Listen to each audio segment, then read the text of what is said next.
While the game may not have many modes, it does have this secret menu, which can be accessed by holding L and pressing start on the options choice. In this menu you can change things from the gameplay and mess around with input lag and stuff like that, as well as viewing the intros and credits from previous games.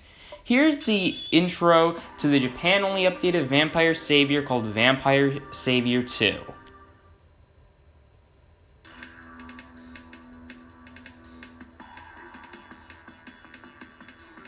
Alright, let's move on to Vampire mode from the original Darkstalkers.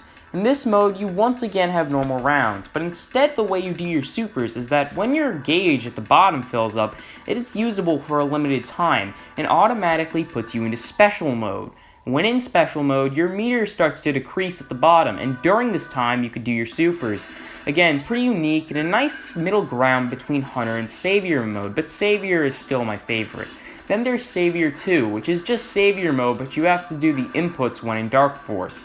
Good for those who are more skilled at the game than myself. In addition, in regular Vampire mode, you also have the music once again changed to the music from the original Darkstalkers, which is again a nice soundtrack. Also, Vampire Savior's soundtrack is also very good, and I'd also recommend listening to that one as well.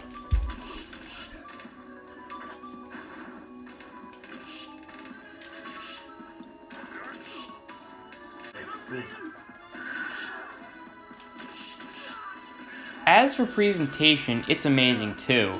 The music in all three modes is equally excellent, and each one has its own feel to it.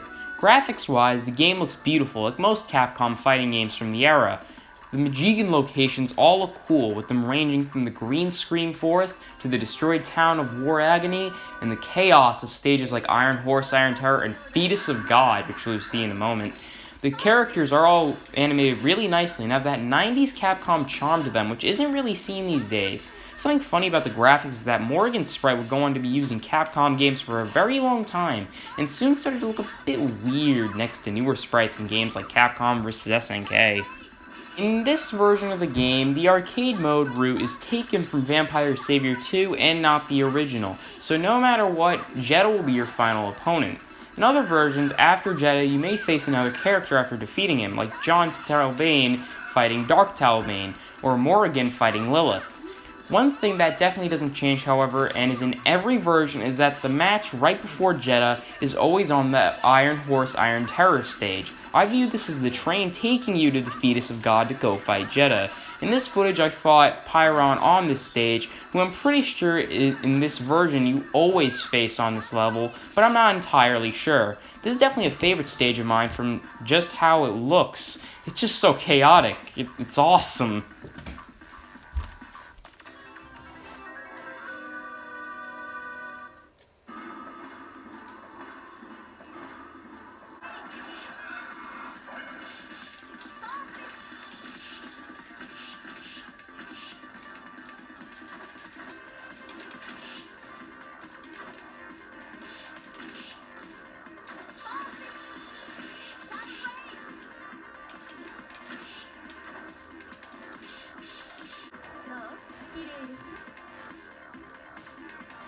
So, as for the match with the Demon Lord Jedha himself, the fight takes place in a really weird stage called the Fetus of God, which has an alien fetus in the background, and is kinda weird, but another favorite of mine.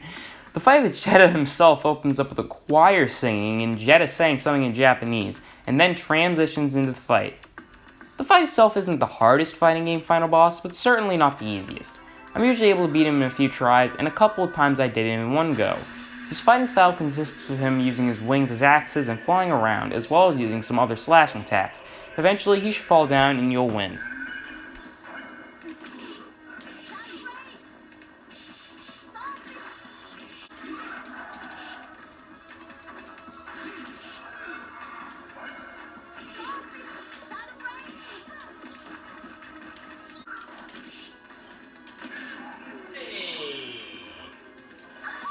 Yeah!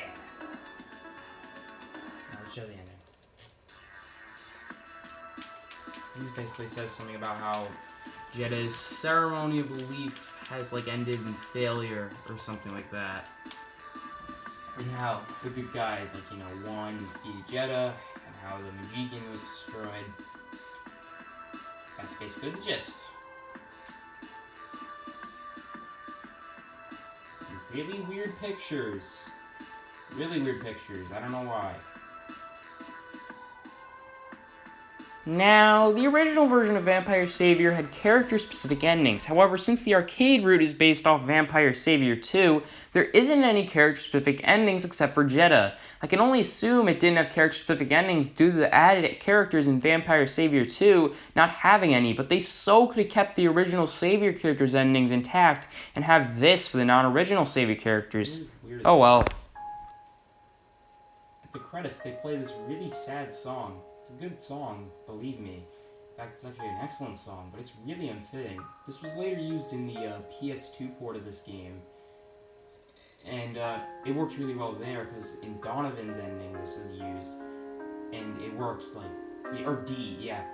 It works really well in D's ending, because it makes sense with that. I won't spoil it, but I don't know why they're using it here. Nothing sad happened, so makes no sense.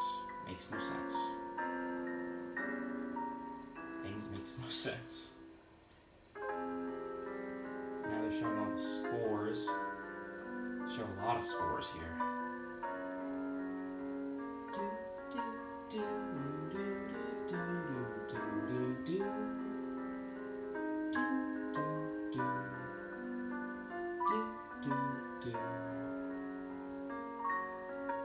Presented by Capcom. Q-Sound, yeah. I always love the Q-Sound logos. They're always okay. Alright, it's about time we bring this review to a close. So, in conclusion, is Vampire Savior, or as this specific version is called, Vampire Chronicle, worth playing? Absolutely. Absolutely. This is an excellent fighting game, one of Capcom's best. Any version of it, whether it be the PlayStation version that misses frames, the Sega Saturn version that adds in characters, the original arcade version, the Darkstalkers Resurrection version, or this version, or the one on the PSP, the game will always be a great game to play.